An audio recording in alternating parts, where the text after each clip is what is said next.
Hello,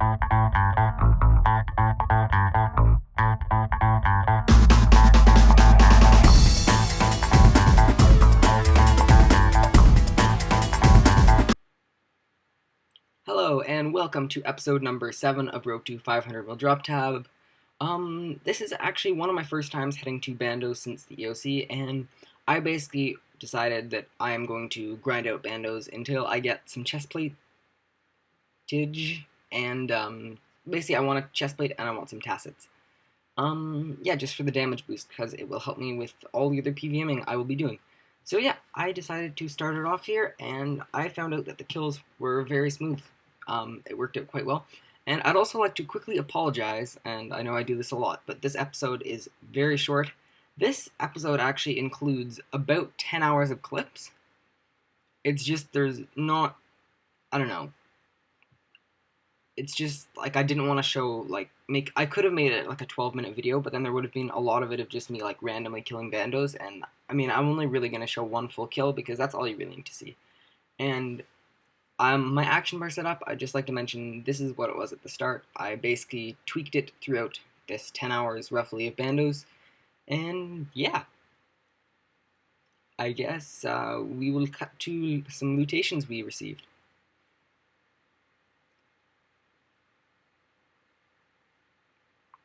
Alright, so first drop, Bandos Hilt.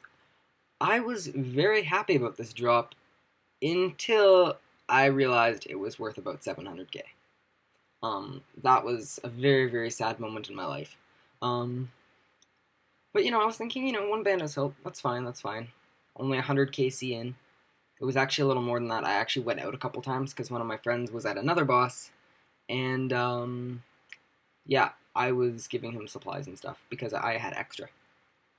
So yeah, that was slightly unfortunate once I did a price check, but it happens.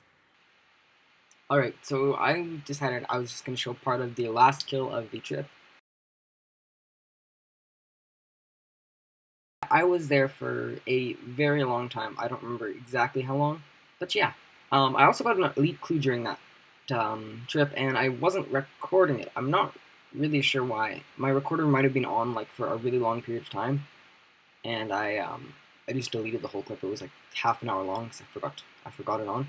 And by the way, I've switched to a new recorder that can record internal and external audio at the same time, which is pretty nice.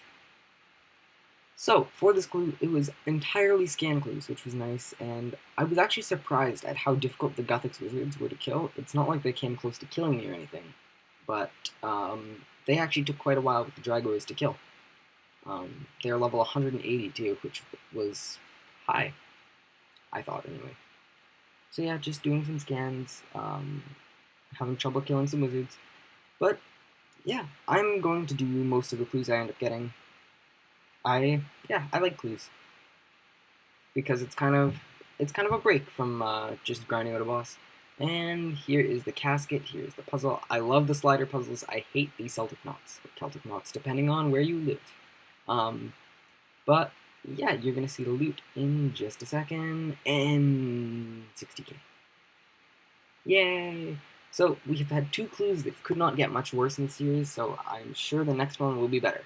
I'd hope anyway. But yeah. Oh, and yeah, that's about it. So after that, I went back to Bandos, and I got a hard clue scroll. I haven't done it yet. I will do it soon. Probably for the next episode. And I'm not sure why my mouse is showing clicks like that. It was only for one clip, and I think that was just my new recorder. Yeah.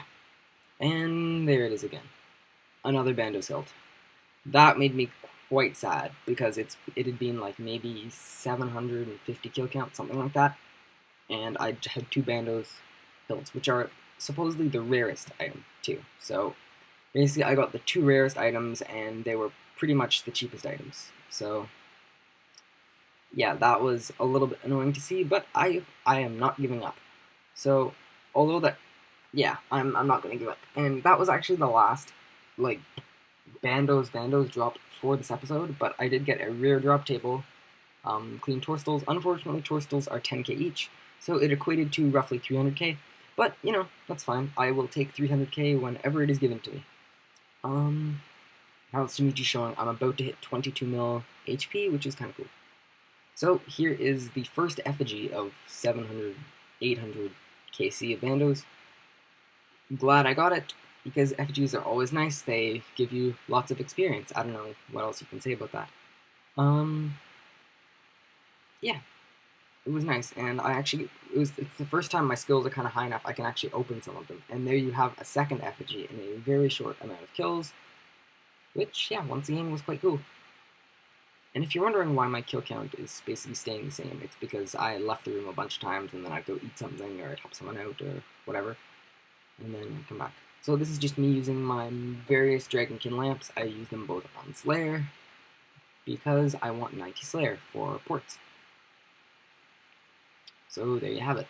That's helpful, 60k Slayer. So yeah, I think I'm gonna go right into the price check. Oh, that was a perfect transition.